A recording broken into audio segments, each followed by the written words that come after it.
जहां पांचवें चरण का रण लगातार जारी है। बिहार में 9 बजे तक 8.86% मतदान हुआ है, तो वोटिंग परसेंटेज भी सामने आ गया है इन 8 राज्यों का। आपको बता रहे हैं जम्मू कश्मीर में 9 बजे तक 7.63% मतदान हुआ है। इसी के साथ झारखंड की अगर बात करें तो झारखंड में 11.68% मतदान हुआ है। लद्दाख में 10.51% मतदान हुआ है। महाराष्ट्र में 9 बजे तक 6.33% मतदान हुआ है। ओडिशा में 9 बजे तक 6.87% मतदान हुआ है और उत्तर प्रदेश में 12.89% मतदान हुआ है।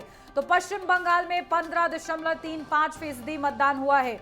तो 8 राज्य बेहद ही ज्यादा महत्वपूर्ण और 49 सीटें हैं और इस दौरान जो वोटिंग परसेंटेज इन राज्यों के हिसाब से सामने आए हैं 9 बजे तक, वो हम आपको बता रहे हैं। जम्मू कश्मीर में 9 बजे तक 7.63% मतदान हुआ है। झारखंड में 11.68% मतदान हो चुका है। वहीं लद्दाख में 10.51% मतदान हुआ है। महाराष्ट्र में 6.33% मतदान हुआ है। ओडिशा में 6.87% मतदान हुआ है। वहीं उत्तर प्रदेश की 14 सीटों पर जो मतदान जारी है वहां पर 12.89% मतदान हुआ है। पश्चिम बंगाल में 15.35% मतदान। तो 5वें चरण के लिए मतदान लगातार जारी है। लोकतंत्र के महापर्व में 5वें चरण का रण लगातार जारी है, जहां उत्तर प्रदेश की 14 सीटों का मतदान हम आपको बता रहे हैं क्या क्या प्रतिशत रहा है। बांदा में 9 बजे तक 14.57% मतदान हुआ है। बाराबंकी में 12.73% मतदान हुआ है। फैजाबाद में 9 बजे तक 14.0% मतदान हुआ है। फतेहपुर में 9 बजे तक 14.28% मतदान हुआ है। गोंडा में 9 बजे तक 9.55% मतदान हुआ है। हमीरपुर की बात कर ले तो 13.61% मतदान यहां पर हुआ है। झांसी में 14.26% मतदान हुआ है। जालौर में 12.80% मतदान हुआ है। कैसरगंज में 13.04% मतदान। तो लगातार वोटिंग परसेंटेज कौशाम्बी में 10.49% मतदान हुआ है। लखनऊ में 10.39% मतदान हुआ है। वहीं मोहनलालगंज में 13.8% मतदान हुआ है। रायबरेली में 13.60% मतदान। तो उत्तर प्रदेश की 14 सीटों पर मतदान लगातार जारी है, जहां कई दिग्गजों की साख इस 5वें चरण में दांव पर है। बिल्कुल, देखिए 5वां चरण बेहद ही ज्यादा महत्वपूर्ण है। बात अगर 49 सीटों की करें तो बेहद ही खास है, लेकिन उत्तर प्रदेश की ये 14 सीटें इसलिए भी महत्वपूर्ण है क्योंकि यहां से कई दिग्गजों के साख दांव पर है और ऐसे में आज लगातार मतदान की प्रक्रिया जारी है। इस बीच तमाम जो बड़े दिग्गज हैं उनका क्या कुछ कहना है आज के दिन, वो पहले आपको सुनवाते हैं। देखिए, मैं तो खुश हूँ। मैं नागरिक के नाते मेरा अपना वोट दिया और मैं आह्वान करता हूँ देश के हर नागरिक को कि विश्व के सर्वबृहत गणतांत्रिक राष्ट्र इस देश में चुनाव चल रहा है, महान पर्व है, सब इसमें शामिल हो, अपना मतदान दे। और मैं खुशी इसलिए हूँ कि लोगों का, देश का लोग, यहाँ का लोगों का मूड बन चुका है। उन लोग चाहते हैं कि फिर एक बार मोदी जी इस देश का राष्ट्र हित के लिए प्रधानमंत्री होना चाहिए और चारों तरफ पद्म फूल के निशान पर वोट मोहर लगा रहे हैं। और दूसरा बात, उड़ीसा में भी लोगों का मन बन गया है कि किसानों 3100 मिलेगा पेड़ी के कीमत, 50,000 महिलाओं को वो मिलेगा, वाउचर मिलेगा 2 साल के लिए और 3,000 का वार्धक्य भत्ता होगा। इसलिए लोगों का मूड तो बन गया है कि उड़ीसा में भी वो लोग चाहते हैं परिवर्तन। दिल्ली में मोदी का सरकार तो बनेगा और मैं तो खूब आशावादी हूँ। जैसे मेरे पास मैसेज आ रहा है कि आप बहुत से मात्रा में आप जीत के आएंगे चुनाव में। उड़ीसा में भी परिवर्तन का लहर है, सुनामी है। उड़ीसा में भी बीजेपी का सरकार बनने जा रहा है। दिल्ली में मोदी, उड़ीसा में भाजपा सरकार, डबल इंजन का सरकार इस चुनाव के बाद बनने जा रहा है। 217 नंबर बुथ रे आमे मोर मतदान प्रकाश करी निश्चित भाव आज गणतंत्र महान पर्व है। समस्ते आसिकिना निजर गोटे गोटे मत से मैंने दौन जेनटा आगे आमर भविष्य लगे जेनटा आम सरकार गठन करमा आम अंचल के विकास पथरे 5 बरस आगे नहीं किना जिमा।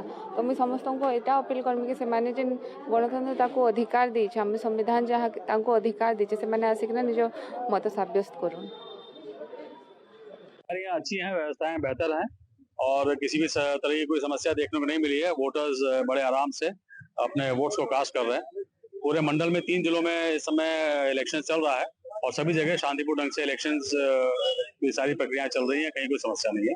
अयोध्या जिले के लोकसभा चुनाव आपको बता दें कि 9 बजे तक 14.38% वोट पड़ चुका है। आपको यह भी बता दें कि अयोध्या के मंडल आयुक्त और डीआईजी द्वारा अभी बीकापुर पोलिंग बूथ पर निरीक्षण किया गया। यहाँ की स्थिति जानी गई। उन्होंने बताया कि समान रूप से, सुचारू रूप से जिले में अपने मताधिकार का लोग प्रयोग कर रहे हैं। हम ये भी आपको बता देना चाहते हैं कि हमारे साथ में कुछ मतदाता भाई लोग जुड़े हुए हैं। हम इनसे जानने का प्रयास करेंगे कि मतदान करके इनको कैसे अच्छा लग रहा है। जी भैया, क्या नाम है आपका? जी, आशीष द्विवेदी। जी, मतदान आपने कर दिया? बिल्कुल। कैसा लग रहा है आपको? बहुत अच्छा लग रहा है। क्या कहेंगे आप? विकास के नाम पे वोट दिया गया है। जी, ठीक। क्या नाम भैया आपका? पप्पू गुप्ता। जी, मतदान कर दिए आप? जी, मतदान कर दिया। कैसा रहा मतदान आपका? मतदान बहुत अच्छा रहा। मतदान करने से वो बहुत उत्साहित होते हैं कि हर वर्ष या 5 साल पे जो भी मतदान हो उसमें सबसे बढ़कर चढ़कर हिस्सा लेते हैं। पहले मतदान, उसके बाद जलपान। जी, क्या नाम भैया आपका? जयप्रकाश यादव। जी, मतदान कर दिए भैया आप? अभी नहीं करने जा रहा हूँ। जी, कैसा लग रहा है आपको? अच्छा लग रहा है। कपिल मंगल सौधन। आपने मतदान कर दिया? मतदान कर दिया। बहुत अच्छा लगा मतदान, बहुत अच्छा है, व्यवस्था अच्छी है। जय श्री राम। आपने देखा कि लोगों ने अपनी अपनी बात रखी। लगातार सुरक्षा व्यवस्था को लेकर बड़े पुख्ता इंतजाम कर दिए गए हैं। मतदाताओं के लिए जो बुजुर्ग लोग हैं उनके लिए व्हील चेयर की व्यवस्था की गई है। राम जी व्याप्त पूरे देश में 4 चरणों का मतदान हो चुका है। 5वीं जगह मतदान आज जालौर में 20 मई को होना। इसको लेके सुबह से ही जो मतदाता वो जागरूक दिख रहे हैं, अपने मत का उपयोग कर रहे हैं। या 3 प्रत्याशी मैदान में, भानु प्रताप वर्मा जो भारतीय जनता पार्टी से केंद्रीय राज्य मंत्री रह चुके सांसद हैं, और समाजवादी पार्टी से नारायण दास और बहुजन समाज पार्टी से शंकर गौतम, 3 प्रत्याशी आमने सामने हैं। और मतदाता वो जागरूक। मुद्दा विकास का है और देश की सुरक्षा की बात है। व्यवस्थाएं क्या है? व्यवस्थाएं ठीक हैं, थोड़ी मतदान स्लो चल रहा है और महिलाएं और पुरुष एक ही लाइन में लगी हुई हैं। अनुपात का भी कुछ पता नहीं चल पा रहा है, क्या अनुपात से मतदान करा रहे हैं। हाँ, अगर ये स्लो मतदान चलता रहा तो वोटिंग कम भी हो सकती है। हाँ, क्योंकि महिला मतदाताओं का कहना है कि मतदान स्लो चल रहा है, और लोग जानते हैं कि व्यवस्थाएं क्या है। क्योंकि सुबह से ही जो मतदाता वो जागरूक दिख रहे हैं, अपने मत का उपयोग कर रहे हैं। जो मतदान होता है उसके लिए जागरूक दिख रहे हैं, और लोग जानते हैं कि जो मत होता है कितना उपयोग है। मतदान यहाँ के जो ग्राम प्रधान है उनसे जानना चाहते हैं। प्रधान जी, आप सुबह से मतदान चल रहा है, क्या कहिए? बहुत बढ़िया तरह शांतिपूर्वक चला। व्यवस्था क्या है? व्यवस्था हर चीज की व्यवस्था है, पानी है, छाया है, ये सब चीज की व्यवस्था है, खाना पीना सब व्यवस्था है। प्रधान जी कहना है खासतौर से व्यवस्था है। चाक चौन में यहाँ पर पानी की व्यवस्था है, व्हील चेयर की व्यवस्था है, तो कहने की व्यवस्था है। चाक चौन देखने वाले लोगों को जानना चाहते हैं। भैया, आप मतदान करने आए हैं, क्या कहेंगे? जी, योगी जी अच्छे काम कर रहा है, हमारे मोदी जी भी अच्छे काम कर रहे हैं। विकास के मुद्दे हाँ हमारे हित में काम कर रहा है, इसलिए हम उस पर जो है भैया कहना है कि विकास के मुद्दों को लेकर मतदान कर रहा है। तो कहीं ना कहीं जो मतदाता वो जागरूक दिख रहा है, विकास को लेके मतदान कर रहा है। यहाँ पर सुबह से ही जो मतदाता वो सुबह से तांता लगा हुआ है, मतदान करने पहुंच जाए। चिलचारी धूप भी है, धूप के बाद भी मतदाता पहुंच जाए, अपने मत का उपयोग कर। दिलीप प्रसाद, रामजी व्यास, नंबर 10 जालौन। तो चलिए, 8 राज्यों की 49 सीटों पर मतदान की प्रक्रिया चल रही है। जानकार हमारे साथ जुड़ गए हैं, आपको नाम से रूबरू करा देती हूँ। अमिताभ कुमार, वरिष्ठ पत्रकार, हमारे साथ जुड़ गए हैं। अमिताभ जी, बहुत स्वागत आपका। हमारे साथ डॉक्टर धनोज कुमार, वरिष्ठ पत्रकार, जुड़ गए हैं। डॉक्टर धनोज जी, आपका भी बहुत स्वागत। हमारे साथ रजा रिजवी जी जुड़ गए हैं, वरिष्ठ पत्रकार। रजा जी, आपका भी बहुत स्वागत। शुरुआत करती हूँ अमिताभ जी आपके साथ। आज देखिए 5वें चरण की बारी है, और शुरुआत में उत्तर प्रदेश से ही कर लेती हूँ क्योंकि सबसे ज्यादा आबादी वाला राज्य और कहीं ना कहीं निर्णायक भूमिका निभाता है लोकसभा के चुनाव में।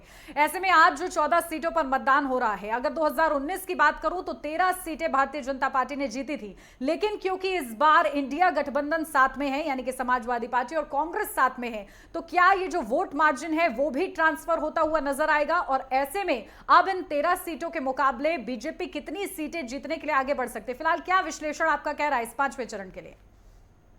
नहीं, आज का बहुत टफ है, खास करके भारतीय जनता पार्टी के लिए, क्योंकि मैक्सिमम सीटें उसके पास हैं, भारतीय जनता पार्टी के पास जी।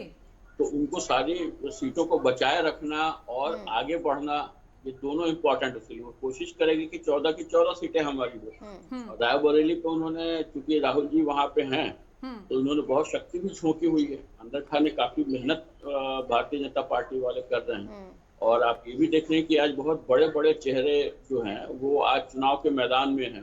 तो निश्चित रूप से विपक्ष भी जो है वो भी खूब जोर लगाया होगा, क्योंकि सारे बड़े चेहरों पे ज्यादा जोर लगाया जाता है, ज्यादा फाइट होती है। जहां बड़े चेहरे होते हैं वहां दोनों पक्ष जो होते हैं बहुत कस के जो दम लगाते हैं और चुनाव लड़ते हैं। हालांकि भारतीय जनता पार्टी का पक्ष मजबूत नजर आ रहा है, क्योंकि उन्होंने चुनाव पे काफी काम किया है। बहुत शुरुआत से काम कर चुके थे, बूथ लेवल तक वो लगातार जो है उनके बड़े से लेकर छोटे नेता आपने देखा कैसे मेहनत कर रहे थे। विपक्ष के लिए एक जो बहुत बड़ा माइनस पॉइंट ये रहा था कि इन्होंने बहुत देर से शुरुआत की और इसमें कांग्रेस की बहुत बड़ी गलतियां थी। जब समन्वय की बात हो रही थी, एक साथ मिलकर लड़ने की बात हो रही थी, पार्टी के उम्मीदवार तय करने की बात हो रही थी, कौन कितने उम्मीदवार ले जाएगा, इन सब में उन्होंने इतना डिले किया। जो फाइनल चीज आप जो जानना चाह रही हैं कि क्या एक पार्टी के दूसरे के उम्मीदवार को दूसरे पार्टी के जो विपक्षी गठबंधन के सदस्य हैं, जो मतदाता हैं, जो उनके पदाधिकारी हैं, वो समर्थन करेंगे, तो मुझे लगता है कि वहीं पे कहीं कमी रह गई है। क्योंकि अगर जब तक आपके बड़े नेता साथ मिलकर के रोड शो, रैली, सभाएं नहीं करते हैं, तो नीचे जो कार्यकर्ता जो एकदम एक दूसरे के विरुद्ध रहे हैं, वो कैसे आपस में मिल के समन्वय में मिल बैठ के काम करेंगे? वो नहीं काम कर पाते हैं। मतदाता भी कई बार दिग्भ्रमित हो जाते हैं। उनको लगता ही नहीं कि भाई ये लोग जो है, हम लोग सचमुच हमारे मन मिल गए हैं और हम लोग को साथ मिल के लड़ना है। तो वहां पे मुझे लगता है विपक्ष के लिए कमी है और आने वाला समय बताएगा कि क्या स्थितियां। ठीक है, आपके पास आते हुए धनोज कुमार जी, देखिए जिस तरीके से हमने देखा कि 14 सीटें जो है 14 की 14 ही बेहद अहम है। इसमें से एक सीट करके हम सभी की बात करेंगे कि सीट करके सबसे पहले बाराबंकी की बात कर लेते हैं। बाराबंकी राजधानी की बेहद करीब और सीट की पहचान कई वजहों से रही है। यही कि हैदरगढ़ सीट से विधायक रहे थे सीएम योगी आदित्यनाथ। और इस बार की हम बात कर ले तो बीजेपी ने राजरानी रावत पर यहाँ पर चुनावी दांव खेला है। पीएल पुनिया के बेटे को यहाँ से चुनावी मैदान में उतारा गया है। क्या लग रहा है, किस तरफ जाती दिख रही है यहाँ की हवा? और पिछली 2 बार से जबकि बीजेपी यहाँ पर जीतती आ रही है, तो क्या इस बार हैट्रिक बनाने में कामयाब होगी बीजेपी? मतदान का जो है, जिन जिन लोकसभा में वो अपने घरों से निकले, शहर के लोग, गांव के लोग, और अपने मत का प्रयोग करे। और अब 2 लाइन से मैं शुरुआत कर आपके सवाल का जवाब भी दूंगा, क्योंकि अपने मैं वरिष्ठ को सुन रहा था अभी। 2 लाइन से शुरुआत करता हूँ। ये नेता और जनता के लिए ही है। ना आप दूर है ना हम करीब है, ना आप दूर है ना हम करीब है, फिर भी वर्षों से जनता गरीब है। We are talking about 80 crore people are living in below the poverty. हमारे देश की दुर्भाग्य है कि हमारे देश में 80 करोड़ लोग गरीबी रेखा से नीचे जीवन गुजर बसर कर रहा है। अगर हम 80 करोड़ की बात करते हैं तो जेहन में तमाम पार्टियां आ जाती है। राजनीतिक पार्टी की बात करें तो कांग्रेस की बात आ जाती, जो कांग्रेस पार्टी क्या करती थी कि हम गरीबी मिटा देंगे। आज राहुल गांधी कहते हैं कि मैं खटाक से गरीबी मिटा दूंगा। लेकिन सवाल है कि वर्तमान में मोदी जी की सरकार जो राशन पानी तो दे रहे हैं, लेकिन उनकी गरीबी को नहीं मिटा पा रहे। उनको सहारा तो दे रहे हैं, मैं मानता हूं इस बात को कि सहारा तो दे रहे हैं कि उनको राशन पानी पहुंचाने का काम किया जा रहा है। जैसे मैं फॉर एग्जांपल एक आपको उदाहरण समझाऊं कि मजदूरी की जो मजदूर है उसको 400 रुपया मिलता है दिन का। वो 400 रुपया उसको राशन खरीदने से बचत हो जाता है। उस 400 रुपये से वो जो है नमक, तेल या सब्जी या मान लीजिए जो भी है उनके दिनचर्या में नमक, टूथपेस्ट, ये सब कर लेते हैं। लेकिन राशन पानी अगर नहीं मिलता तो वही 400 रुपया में उसको राशन भी खरीदना होता या उसको बहुत कुछ करना होता, तब वो तकलीफ के दौर से गुजरते। तो यहाँ उसके लिए एक राहत भरी बात है कि उसको कम से कम सरकार राशन दे रही। क्योंकि अगर यूपीए सरकार की बात कर ले, क्योंकि यह फूड का जो लाया है वो तो सरकार नहीं लाया, कांग्रेस सरकार ने लाया। लेकिन जिस तरह से आप और हम यहाँ पैनल पर बैठे सभी लोग जानते हैं कि पहले राशन की किस तरह से धांधली होती थी। डीलर जो है मार्केट में ही राशन ऊंचे दाम पर बेचकर चले आते थे और जो कंज्यूमर है उनसे कहते थे कि हमारा माल नहीं उठा। लेकिन आज ये सब कहने की जरूरत नहीं है, कंज्यूमर कहीं से कहीं उठा सकता है और उनको माल मतलब राशन मिल रहा है। अब सवाल आता है, आपने बाराबंकी की बात करी, जो भी वहां का है, अगर मैं एक कहावत है जाति जाति नहीं, अगर भारत की राजनीति की बात की जाए तो यहाँ जात प्रथा खत्म नहीं हो सकता। ना बीजेपी खत्म कर सकती, ना कांग्रेस। मैं किसी भी पार्टी को इसका श्रेय नहीं दे सकता कि वो जात बेस्ड चुनाव नहीं करती, ये मैं कह नहीं सकता। सभी जात बेस्ड चुनाव करती है, क्योंकि जब टिकट देने की बारी आती है तो आप यह देखिए कि उसी जात को टिकट देता जिस जात की लोकसभा में संख्या ज्यादा है या जिस जात की पकड़ ज्यादा है। ऐसे में आपने जो मुझे सवाल किया तो सवाल आता उत्तर प्रदेश का प्रशासक कौन है। क्योंकि अभी मैं लगातार सुबह से कई चैनलों पर हूँ।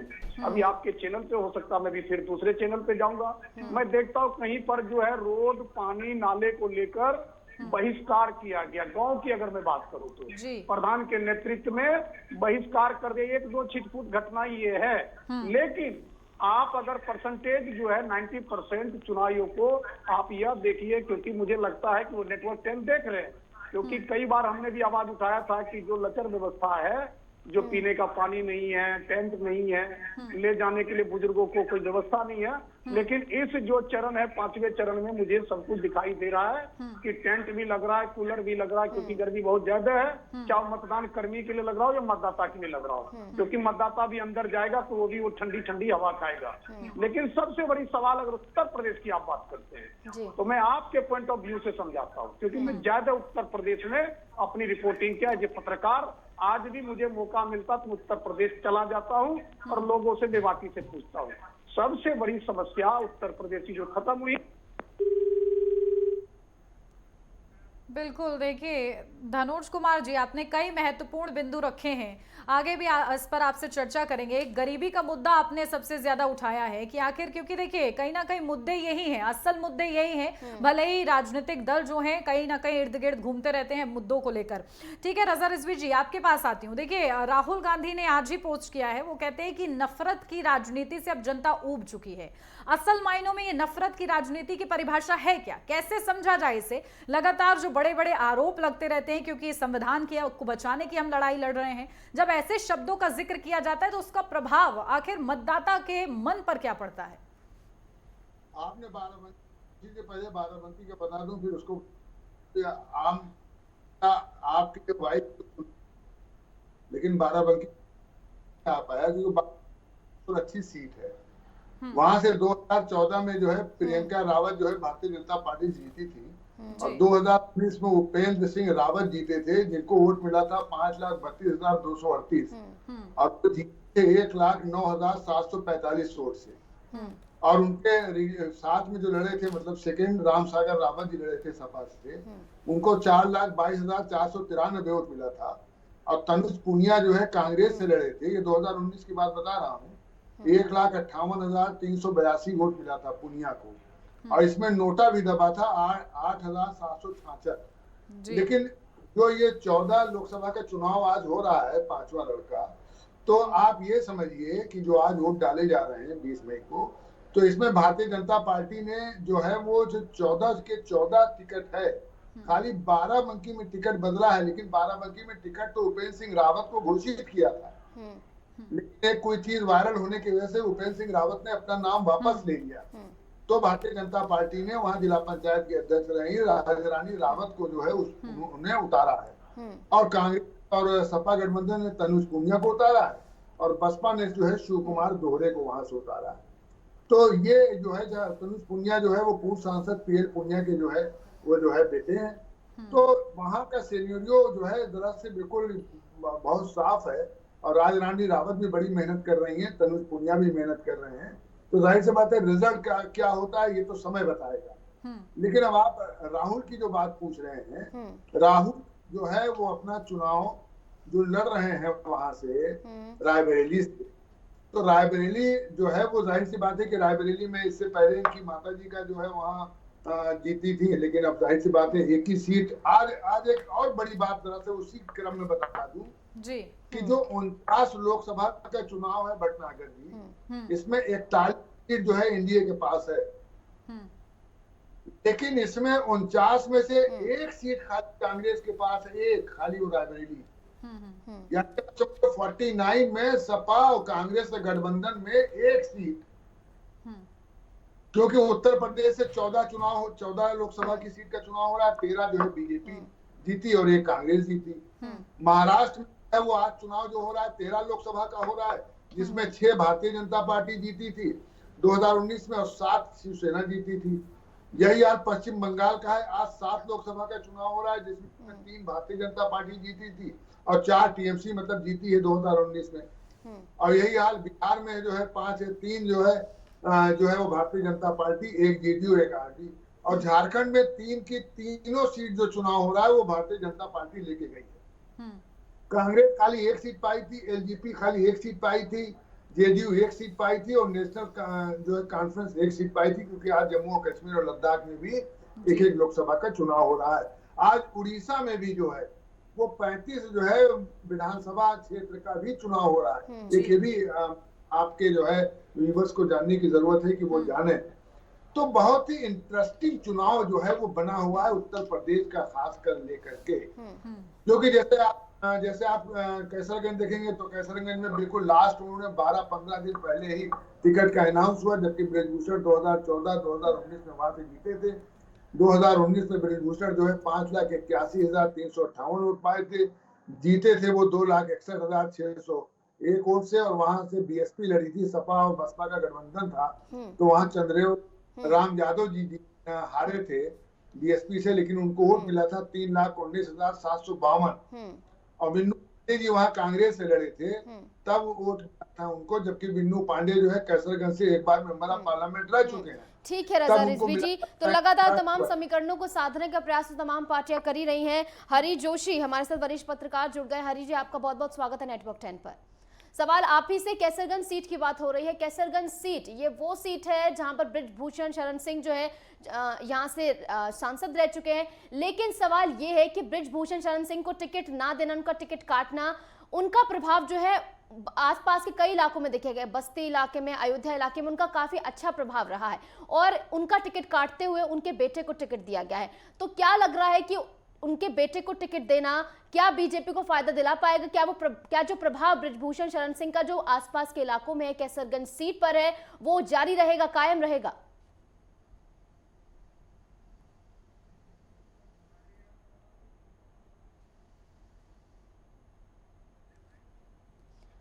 हरि जोशी, आप तक मेरी आवाज पहुंच पा रही है? शायद आपकी आवाज जो है वो म्यूट है। हरि जोशी जी, इसको एक बार अनम्यूट कर लीजिए। जी चलिए ठीक है, आपके पास लौटूंगी, क्योंकि लगातार जानकार हमारे साथ जुड़े हुए हैं और तमाम गंभीर चर्चा हो रही है कि आखिर 8 राज्य और उसकी ये 49 सीटें कितनी ज्यादा महत्वपूर्ण हैं। क्या समीकरण बिगड़ते बनते यहाँ पर नजर आ रहे हैं? Neck to neck fight NDA versus जो है वोट करना ना भूलें, क्योंकि इट इज़ डेफिनेटली, हम हमेशा क्रिप करते रहते हैं बाद में कि ये काम नहीं हुआ, ये वो नहीं हुआ, तो आज हमारा जो है यह फैसला करने का दिन है। आपका एक वोट जो है आपका भविष्य तय करता है, तो देश को बचाएं। जी अपर्णा यादव को आप सुन रहे थे, जहां मुलायम सिंह यादव की बहू हैं लेकिन भारतीय जनता पार्टी के साथ हैं, और इस दौरान उन्होंने कहा है कि एक वोट आपका कितना ज्यादा कीमती है, उस एक वोट की भी कीमत को आप समझिए, और इसके लिए मतदाताओं से उन्होंने अपील की है कि जरूर अपने घरों से बाहर निकलें और अपने मताधिकार का प्रयोग करें। तो लगातार हमारे साथ चर्चा के लिए तमाम खास मेहमान भी जुड़े हुए हैं। तस्वीरें फिलहाल हम आपको दिखा रहे हैं कि किस तरीके से 8 राज्यों में 49 सीटों पर लगातार ये मतदान की प्रक्रिया चल रही है। तमाम जो खास जानकार है, आप सभी हमारे साथ बने रहिए, आगे भी आपसे चर्चा करेंगे। फिलहाल यहाँ वक्त एक छोटे से ब्रेक का है, जल्द हाजिर होते हैं।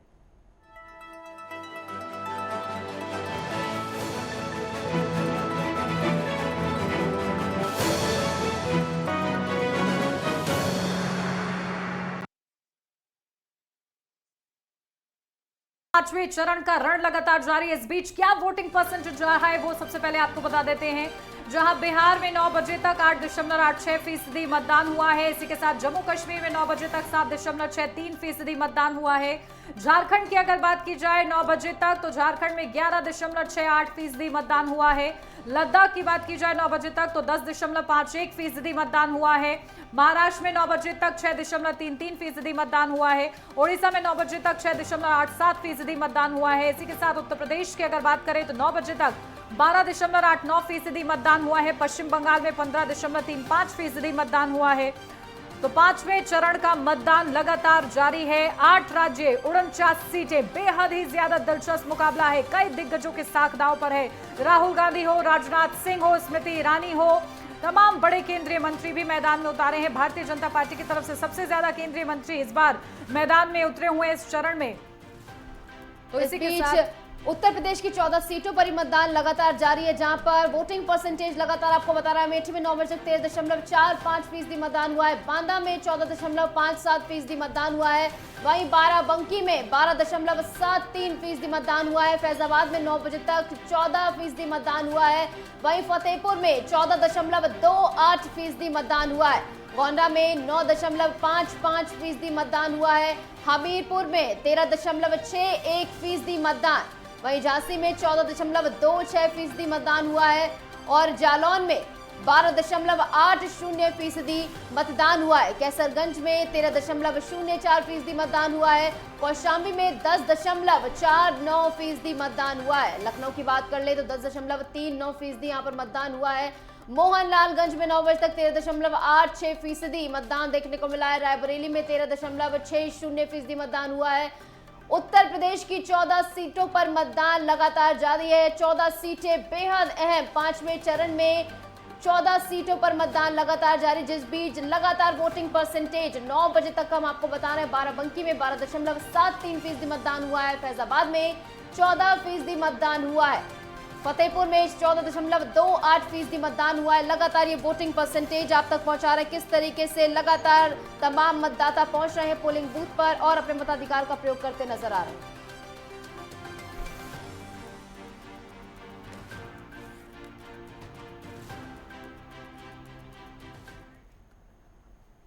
तो लगातार खास मेहमान हमारे साथ बने हुए हैं, चर्चा कर रहे हैं आज आखिर इन 8 राज्यों की सियासत क्या कुछ कह रही है। हरी जोशी जी, सीधा आपके पास आती हूं क्योंकि हम लोग उत्तर प्रदेश का तो जिक्र कर ही रहे हैं, लेकिन यहां मैं बिहार राज्य का भी जिक्र करूंगी। एक वक्त था जहां बिहार में लगातार लालू यादव के इर्द गिर्द राजनीति घूमती थी, लेकिन क्योंकि हाजीपुर सीट जहां चिराग पासवान उतरे हुए हैं, पीएम मोदी जब उनके लिए प्रचार करने के लिए पहुंचते हैं तो जमकर उनकी सराहना करते हैं। कैसा मुकाबला आप बिहार की इन 5 सीटों पर आज देख रहे हैं? देखिए, बिहार में चिराग पासवान की सीट है, वो रामविलास पासवान तो अब नहीं है। अब मैं सवाल आपका ठीक से समझ नहीं पाया हूँ, लेकिन अभी बिहार में मुकाबला जो है वो सीधा सीधा एनडीए बनाम इंडिया गठबंधन चल रहा है जी। और उसमें भारतीय जनता पार्टी और उसके घटक दल हैं, साथ में उधर कांग्रेस, वामपंथी और इंडिया गठबंधन में तेजस्वी यादव सबसे बड़ा उनका है, आरजेडी है। तो वहाँ रोचक मुकाबला है पिछली बार की तुलना में। वहाँ देखिए इस बार टर्नआउट कैसा रहता है, ये शाम के 5 बजे तक पता चलेगा, लेकिन मुकाबला रोचक होगा जी। ठीक है, आपके पास आते हुए अमिताभ जी, देखिए जिस तरीके से बिहार की हमने बात कर ली, एक बार महाराष्ट्र का भी जिक्र कर लेते हैं। महाराष्ट्र में भी सियासत अपने चरम पर है। हमने बीते 2 सालों में देखा किस तरीके से यहाँ की सियासत लगातार गरमाई हुई थी। एनसीपी की बात कर ले, शिवसेना की बात कर, लगातार 2 धड़ों में बढ़ते नजर आए। महाविकास आघाड़ी में भी सरफुटौल की स्थिति हमने देखी। संजय निरुपम लगातार बयान दे रहे थे। इस बीच 13 सीटों पर यहाँ पर मतदान हो रहा है और पीयूष गोयल यहाँ से मुंबई नॉर्थ सीट से चुनावी मैदान में। किस तरीके से देख रहे हैं आप 13 सीटों का समीकरण? महाराष्ट्र में इस बार बहुत ही जो है विकट परिस्थिति है, आप कह सकते हैं, क्योंकि 2 पार्टियां टूटी हैं और 2 पार्टियां टूटने के बाद वो जिस तरह से उन्होंने वो सरकार में शामिल हुआ है, एक धड़ा और एक धड़ा जो है विरोध में है, तो उस लिहाज से कहना बहुत मुश्किल है। मैं बहुत स्पष्ट कह रहा हूँ। ठीक है, आपको लग रहा होगा कि महाराष्ट्र में भारतीय जनता पार्टी एनडीए का थोड़ा सा पलड़ा भारी लग रहा है, क्योंकि वो सत्ता में भी है और वो काम भी लगातार कर रहे हैं, लेकिन मराठी जनता जो है उसका मन भापना अभी बहुत मुश्किल है।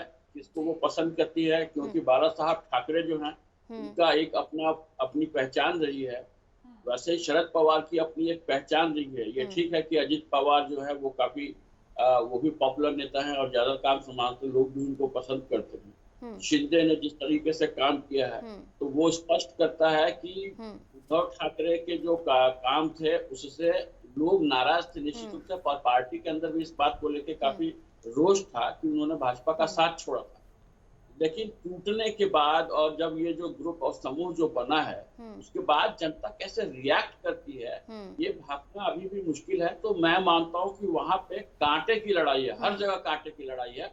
जो इसके उम्मीदवार जनता के बीच ज्यादा बेहतर काम किए होंगे, गए होंगे, उन उम्मीदवारों पे भी काफी कुछ मैटर करता है। अब केवल जो है एनडीए और विपक्षी गठबंधन के नाम पे मैटर नहीं करेगा, उन उम्मीदवारों पर भी काफी मैटर करेगा। तो वो रिजल्ट्स में हम ज्यादा बेहतर ढंग से समझ पाएंगे उसमें। कि महाराष्ट्र जनता ने इन चुनावों में किसको अपना प्रेम दिया है। और पीयूष गोयल का तो पहला लोकसभा चुनाव होने वाला है ये। जी, वो पहली बार लड़ रहे हैं, लेकिन वो काफी पॉपुलर हो चुके हैं। उनके काम को लेकर के देखिए, राष्ट्रीय स्तर पर उनका काम जो रहा है, जैसे रेलवे में काम रहा है, फिर कपड़ा मंत्रालय में काम रहा है, उसको देखते हुए मुझे लगता है कि वो सीट निकाल लेंगे, क्योंकि वो काफी मेहनती और क्रिएटिव आदमी रहे हैं। उनको काफी बेहतर ढंग से एनडीए ने इस्तेमाल भी किया है उनके कामों का, तो उनकी सीट निकलने की गुंजाइश है। हालांकि पहली बार वो लड़ रहे हैं, ये बहुत स्पष्ट है। बिल्कुल, देखिए सभी प्रत्याशियों का चयन बड़ी सूझबूझ के साथ किया गया है। रेल मंत्रालय जैसा बड़ा मंत्रालय उन्होंने संभाला है, यकीनन विश्वास उन पर है भारतीय जनता पार्टी का। ठीक है, आगे बढ़ते हैं। डॉक्टर धनोज कुमार जी, आपके पास आती हूँ, क्योंकि अगर हम कांग्रेस की बात करें तो कहीं ना कहीं अंदर खाने ही मत मिलते हुए नजर नहीं आते हैं। अधीर रंजन चौधरी नहीं चाहते कि टीएमसी के साथ गठबंधन रहे, लेकिन इसी के साथ खड़गे कहते हैं जो आला कमान का फैसला होगा हम तो भाई वही मानेंगे। आज जब पश्चिम बंगाल में 7 सीटों पर वोटिंग हो रही है, तो वहां का ये मुकाबला कांग्रेस के लिए कितना ज्यादा मुश्किल, कितना ज्यादा आसान, टीएमसी के लिए कितना मुश्किल, और भारतीय जनता पार्टी जो लगातार कोशिश कर रही है उसके लिए कैसे रहा?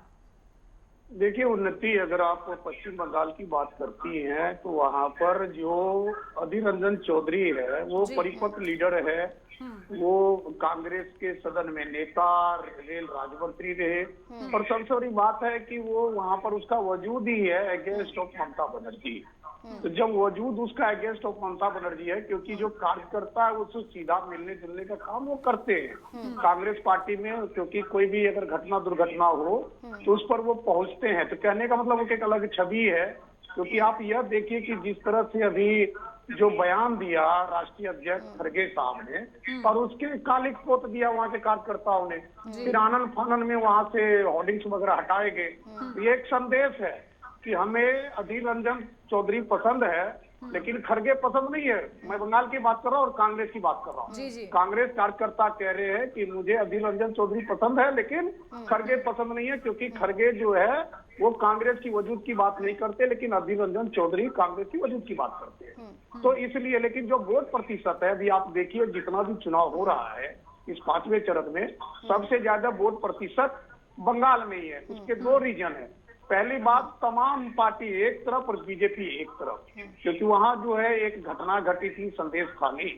आप उस घटना को आप इग्नोर नहीं कर सकते। जैसे महाराष्ट्र और पश्चिम बंगाल की अगर बात करें, क्योंकि अभी आप पूछ रहे थे महाराष्ट्र में सबसे ज्यादा दर्द अगर किसी ने झेला है तो महाराष्ट्र का झेला है।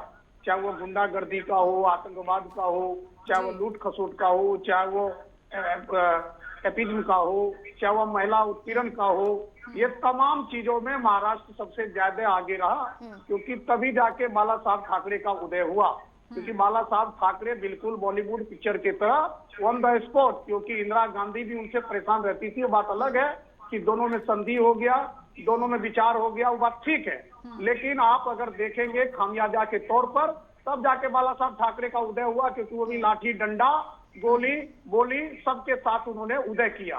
आज सवाल उठता है, आपने हमसे सवाल पूछा पश्चिम बंगाल में वहां की जनता वाकई शांति चाह रहे है, वहां की जनता उन्नति चाह रहे है, वहां की जनता विकास चाह रही है। और विकास आप देखिए, जो लोग कलकत्ता गए, मुझे तो घूमने का मौका मिला है, जो पत्रकार में जाता रहता हूँ, मैं देखता हूँ। आप यह देखिए कि इतने सालों से ममता बनर्जी है वहां पर, लेकिन आप देखिए एक वर्ग की उन्नति के सिवा दूसरे वर्ग की उन्नति नहीं हुआ। वहाँ इक्वलिटी नहीं है, क्योंकि जो मुख्यमंत्री होते हैं उनकी नजर तमाम जो जात वर्ग के लिए समान होना चाहिए, लेकिन वहाँ कुछ न कुछ मतभेद है, जिस मतभेद के तहत वहाँ लेफ्टिस्ट भी उनसे नफरत करते हैं, कांग्रेस भी नफरत करते हैं। मैं वहाँ के क्षेत्रीय लीडर की बात कर रहा हूँ। ऐसे में भाजपा वहाँ तंदुरुस्ती से, क्योंकि टीएमसी के बहुत सारे नेता टूटकर भाजपा में आ गए और कहते हैं कि जब घर का लोग बाहर चला जाता है तो वो घर की सारी बुनियाद को लेकर जाता है। तो टीएमसी की बुनियाद को लेकर, चाहे वो शुभेंदु अधिकारी हो, चाहे वहाँ जितने भी मजमूदार हो, बहुत सारे नेता है जो पश्चिम बंगाल में बीजेपी का दामन थामकर, बीजेपी उनसे एड़ी चोटी एक करके लड़ रही है, और उसकी खामियाजा टीएमसी को भुगतना पड़ता है। क्योंकि जो डायलॉग है खंबा खंबा अम्बा अम्बा तंबा तंबा, ये जो समझ में नहीं आता, ना आपको निशु जी, ना उन्नति जी, या हमारे अमिताभ जो बड़े बुजुर्ग हैं, इनको भी समझ नहीं आएगा ये खंबा खंबा तंबा तंबा, ये लंबा लंबा पता नहीं क्या होता। बंगाली तो मैं समझता हूँ, तो ये कौन सी बात है। लेकिन एक नेता है देश में जो नरेंद्र मोदी, जो वर्तमान में प्रधानमंत्री, वो सीधी बात करते हैं, वो सीधी बात मंच से करते हैं, जो समय बचता है वो सीधी बात रोड शो के द्वारा करते हैं।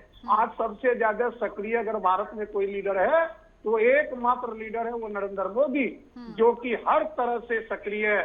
चाहे वो शिक्षा को लेकर बात कर रहा हूँ, बच्चों से परीक्षा पर चर्चा की बात कर रहा हूँ, चाय पे चर्चा, बिल्कुल। देखिए कहीं ना कहीं ममता दीदी का जिक्र प्रधानमंत्री भी करते हैं और ममता दीदी की जुबान पर सबसे ज्यादा निशाने पर प्रधानमंत्री नरेंद्र मोदी ही रहते हैं। समझा जा सकता है कि उनकी दिली तमन्ना क्या है। इस बीच अपडेटेड वोटिंग परसेंटेज आपको बता दें, 5वें चरण का मतदान लगातार जारी है। बिहार में 11 बजे तक 21.11% मतदान हुआ है। जम्मू कश्मीर में 21.37% मतदान हुआ है 11 बजे तक। झारखंड में 11 बजे तक 26.18% मतदान हुआ है। इसी के साथ लद्दाख में 27.87% मतदान हुआ है 11 बजे तक। महाराष्ट्र में 11 बजे तक 15.93% मतदान हुआ है। ओडिशा में 11 बजे तक 21.07% मतदान हुआ है। उत्तर प्रदेश में 11 बजे तक 27.76% मतदान हुआ है। पश्चिम बंगाल में 32.70% मतदान हुआ है।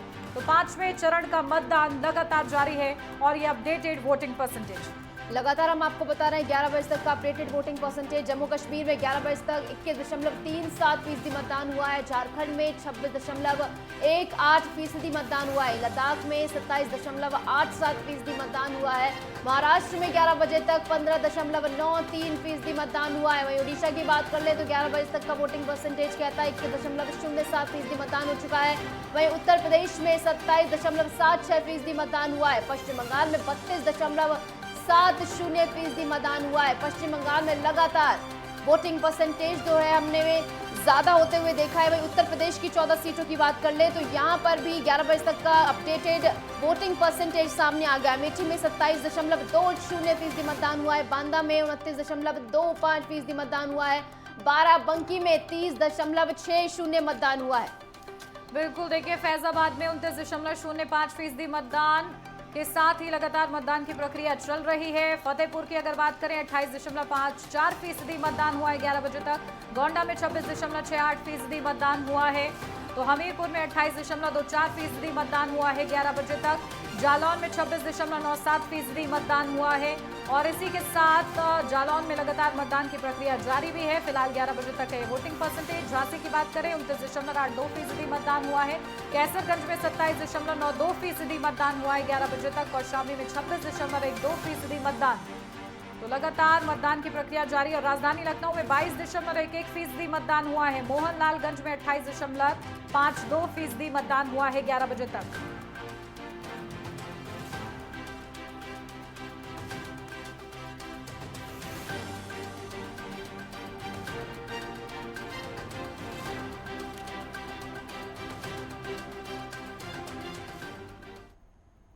तो इस बीच आपको सुनवाते हैं कि उत्तर प्रदेश के सूचना निदेशक ने क्या कुछ कहा है आज मतदान के दिन।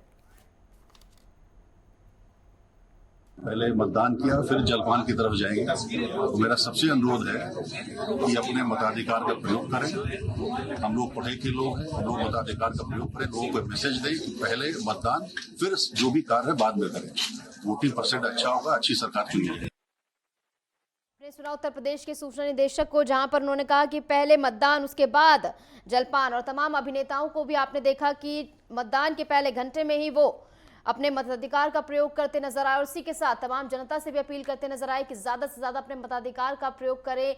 और तस्वीरें हम आपको दिखा रहे हैं किस तरीके से लगातार तमाम मतदाता पोलिंग बूथ पर पहुंच रहे अपने मताधिकार का प्रयोग करते नजर आ रहे हैं।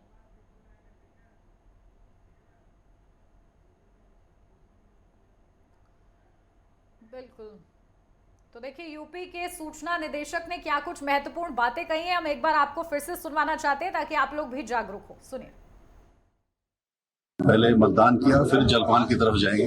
तो मेरा सबसे अनुरोध है कि अपने मताधिकार का प्रयोग करें।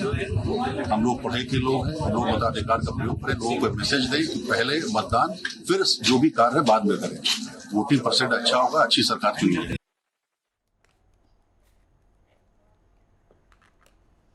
तो लगातार ये चर्चा जारी है। हमारे साथ हमारे खास मेहमान भी बने हुए हैं। अमिताभ जी, आपके पास आते हुए देखिए जिस तरीके से इस बार बात की जा रही है कि इस बार का चुनाव मुद्दों का चुनाव है, इस बीच मुद्दा एक ये भी है कि विपक्ष के पास लीडरशिप क्राइसिस है, क्योंकि विपक्ष के पास कोई ऐसा चेहरा नहीं है जो कि प्रधानमंत्री मोदी के सामने वो पेश कर पाए, और इसी को लगातार बीजेपी भुनाती नजर आ रही है। प्रधानमंत्री मोदी खुद कह रहे हैं ना तो इनके पास चेहरा है, ना ही इनके पास एजेंडा है। यहां तक कि उन्होंने ये भी इस बार कह दिया है कि इस बार इतनी कम सीटें आएंगी कांग्रेस के पास कि एक मान्य विपक्ष भी नहीं बन पाएगा ये विपक्ष यानी कांग्रेस।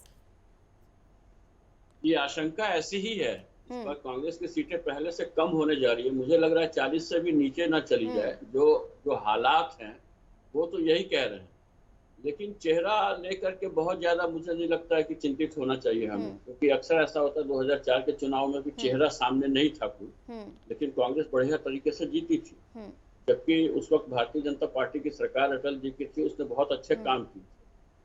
लेकिन उस दौरान जो गलतियां हुई थी इस बार मुझे नहीं लगता कि भारतीय जनता पार्टी वैसी बातें कर रही है, क्योंकि उस वक्त मीडिया में केवल चर्चा थी और लोगों को लग रहा था कि हाँ काम हो रहा है, लेकिन घर घर तक जाने का काम भारतीय जनता पार्टी ने इस ढंग से नहीं किया था। अब मैं देखता हूँ कि जिस ढंग से हर एक चुनाव में, चाहे छोटा है या बड़ा हो, मोदी और अमित शाह की जोड़ी जिस ढंग से चुनाव का प्रबंधन करती है, एक एक बूथ पे जाना, बूथ के लोगों से बात करना, घर घर पे जाना, अपने कार्यकर्ताओं को सक्रिय रखना और लोगों तक बातें पहुंचाना, बार बार बातें पहुंचाना कि देखिए हमने ये काम आपके लिए किया है। क्योंकि ये बात मानी जाती है कि भारतीय जनता जो है, भारतीय जनता जो है वो बहुत जल्दी भूल जाती है जो काम हुए हैं।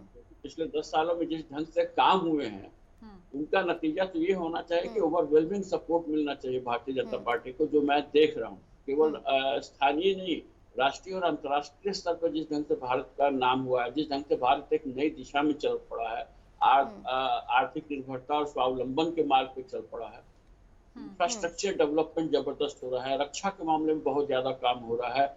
आप देखिए निर्यात के मामले में बहुत बेहतर स्थिति में भारत पहुंच गया है। आप जीएसटी कलेक्शन देखिए रिकॉर्ड तोड़ रहा है, हर महीने दूसरे महीने रिकॉर्ड टूट रहा है। आप सेंसेक्स देखिए, ये सब व्यापार और अर्थव्यवस्था के परिचायक हैं, किस ढंग से आगे बढ़ रहा है। 5वीं अर्थव्यवस्था हम बन चुके हैं और चौथी बहुत जल्दी बनने जा रहे हैं, तीसरी भी बन जाएंगे। जो उम्मीद थी कि 2030 तक बात हो रही थी, 2027 तक हम तीसरी अर्थव्यवस्था बन सकते हैं। तो इन सब के नजरिए से देखें तो बड़ा व्यापक परिवर्तन है।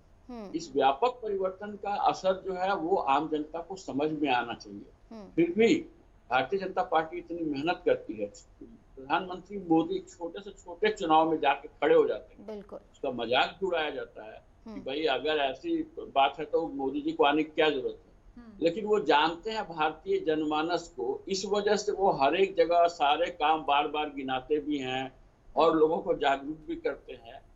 यहाँ की जनता अक्सर भूल जाती है, भावनाओं में बह जाती है। आपने देखिए सोनिया गांधी ने क्या कहा रायबरेली में जाके, मैं अपना बेटा आपको सौंप रही हूँ, क्योंकि उनको पता है कि यहाँ पे भावनाएं कई बार काम से ज्यादा महत्वपूर्ण हो जाता है। कई बार जो है यहाँ पे लोग अपने लोग हैं या अपना बेटा है, अपना भाई है या अपनी पार्टी है, दुख झेलते हुए भी लगातार कांग्रेस को वोट करते थे। सालों गरीबी हटाओ और इन सब का ये चलता रहता था, बेसिक सुविधाएं नहीं मिलती थी। अब आज आप बताइए, गाँवों में घर में बिजली पहुंचाना, घर में नल पहुंचाना, घर में गैस चूल्हा पहुंचाना, शौचालय देना, एकदम पूछ पूछ करके जैसे जो काम हो रहे हैं, अनाज जो दिया जा रहा है, ताकि आपको कभी भी ऐसा नहीं हो कि आपका पेट आपको सोना पड़े। इसके पहले क्या होता था, वो अनाज सड़ करके और दारू के कंपनियों को बेच दिया जाता था औने पौने भाव से, और उसमें दलाली खाई जाती थी। उससे बेहतर है कि आम जनता को दिया जा रहा है उसमें। तो ये सब जो काम हुए हैं उससे आम जनता के जो है ना, उसका जीवन स्तर बेहतर हो रहा है, इससे सचमुच बेहतर हो रहा है। इंफ्रास्ट्रक्चर जो है वो उसको, अच्छा रोजगार आप देखिए कैसे 5,000 से लेके 10 लाख तक का छोटे छोटे लोगों को दिया जाता है ऋण।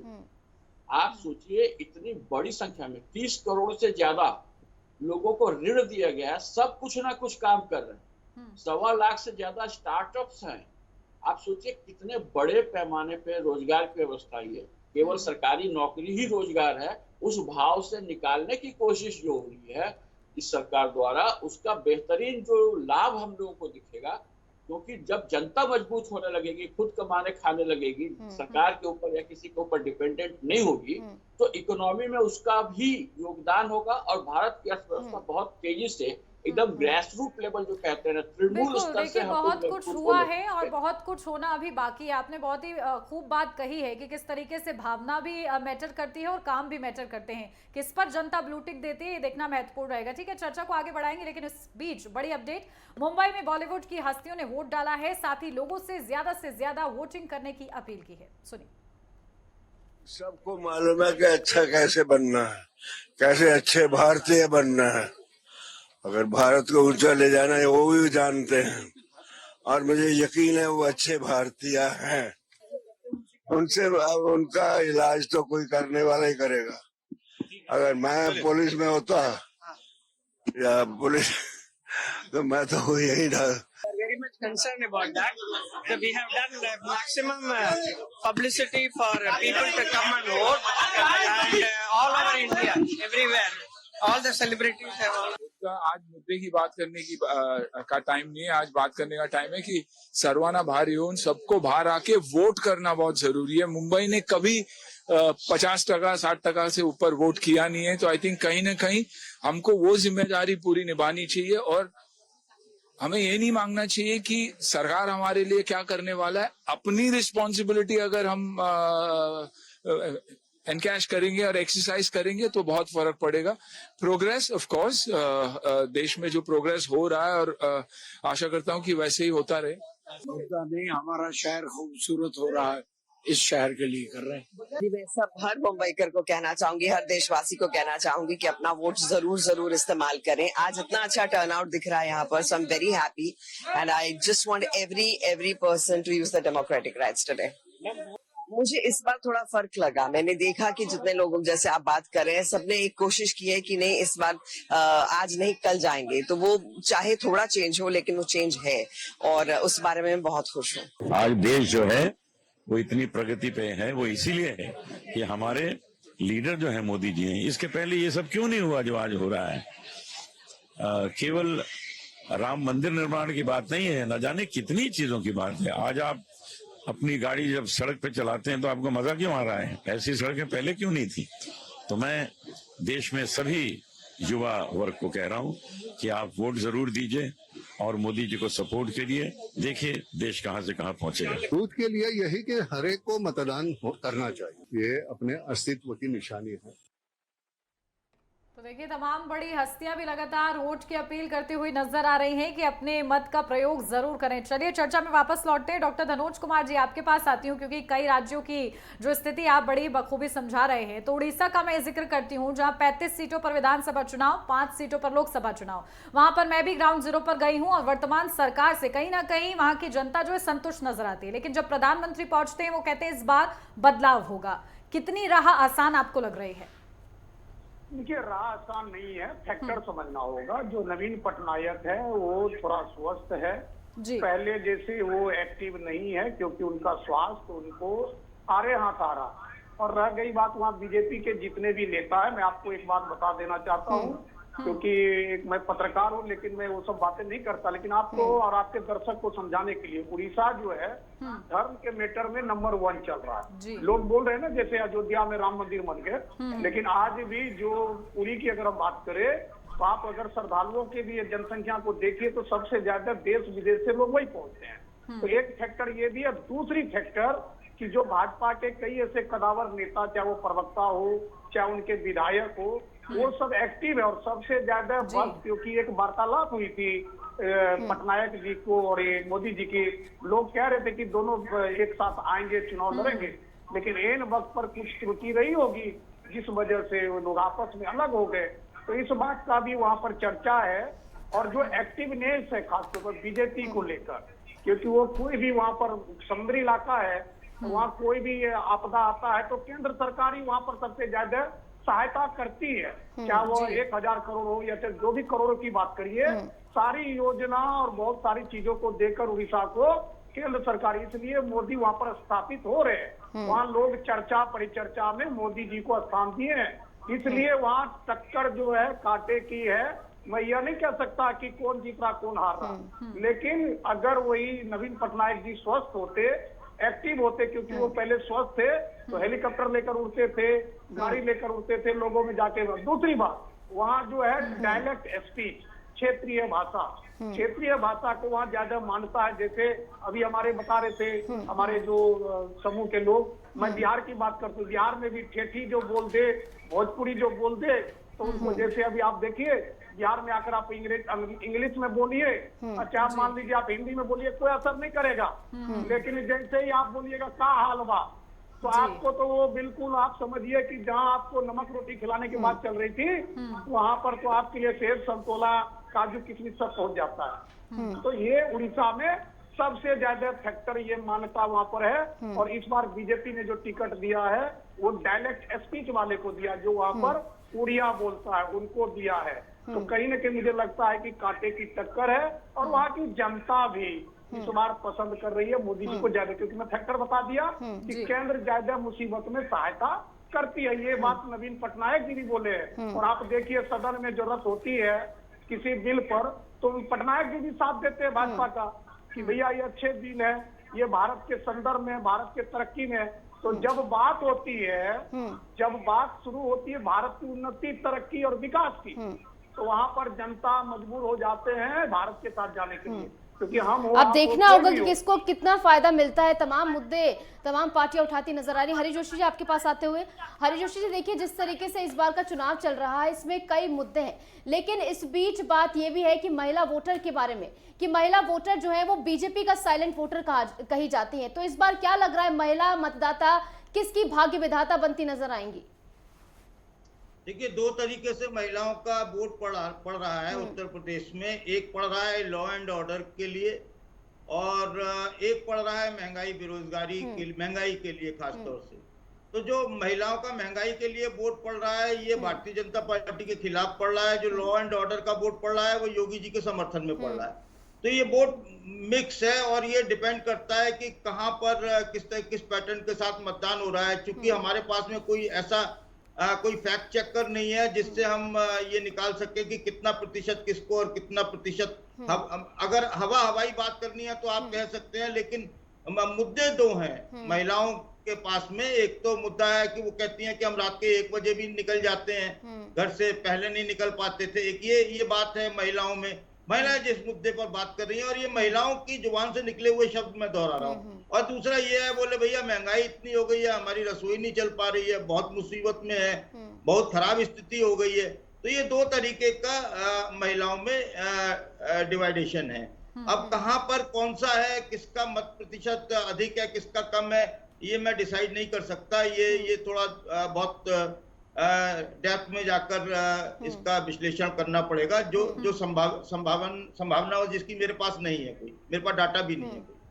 तो ये एक मुद्दा महिलाओं का है। दूसरा युवाओं का एक मुद्दा है। युवा जो है वो भी दो तरीके से वोट कर रहे हैं। उसमें एक तो मैक्सिमम वोट जो हो रहा है वो बेरोजगारी के लिए, पेपर परीक्षा लीक के लिए यूपी में चल रहा है युवाओं का। और दूसरा एक बिल्कुल देखिए, युवा, गरीब, किसान, महिलाएं, ये कहीं ना कहीं बहुत ही ज्यादा निर्णायक भूमिका में रहते हैं और चुनाव के लिए लीड करते हुए भी नजर आते हैं। क्या इनका पक्ष रहता है, ये देखना बेहद ही ज्यादा महत्वपूर्ण रहेगा। समय की कमी के चलते आप सभी का बहुत शुक्रिया इतनी महत्वपूर्ण जानकारी के लिए। तो लगातार बड़ी कवरेज जारी रहेगी। फिलहाल यहाँ रुकने एक छोटे से ब्रेक के लिए।